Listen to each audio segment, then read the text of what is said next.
take off my mask so you can hear me better. Thank you, everybody, for coming out here despite the rain. So does everyone here believe that we have a climate emergency? Yes. Has everybody here noticed that we've had tornadoes? Yes. Has everybody noticed that we had 200-year floods within 2 years of each other? Yes. Has everybody noticed that anybody who has asthma has been coughing because there's haze in the air because Ontario and Canada are on fire? Yes! And has everybody here noticed that our politicians in power are not acting like it's an emergency? Yes!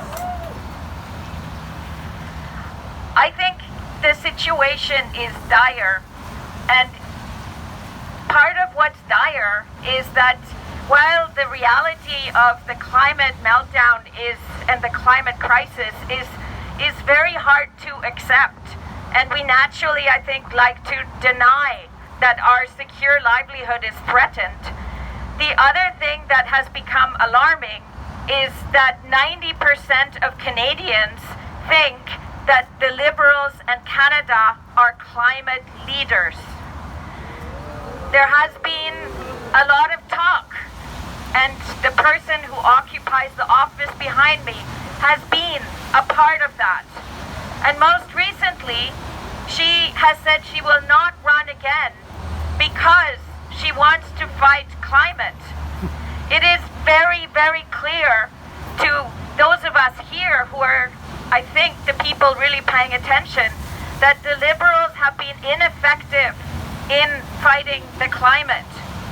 If you look at Canadian emissions since 2015 to 2019, year by year, Canadian emissions have been rising.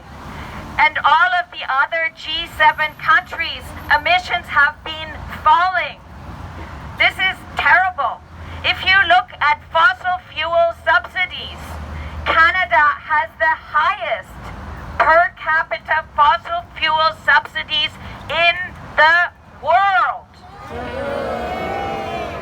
Under the Liberals, the fossil fuel subsidies are rising year on year. If you look at the most recent budget, if you're thinking, oh, no, they're talking so much about climate now, surely, they are changing their policy regime. And we are hopeful people, so we're always hoping for that Liberal action. But I looked at the budget 2021, and I'm pretty sure the other Angela, who's here, looked at it too, because we're both economists and we both worry. And what did we see? We saw billions in new money going straight to the oil and gas majors in carbon storage. Shame! Why don't we protect nature and go with nature's way to store fossil fuels?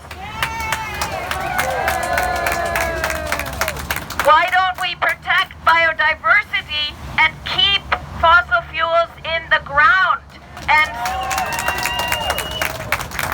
stop expanding oil and gas and fossil fuel infrastructure in this country? Under the current Liberal plans, in 2050, this country will be extracting more oil and gas than we are doing now. So I would argue, and just to say some positive things, we know what we have to do. We can invest in renewables. We can invest in energy efficiency.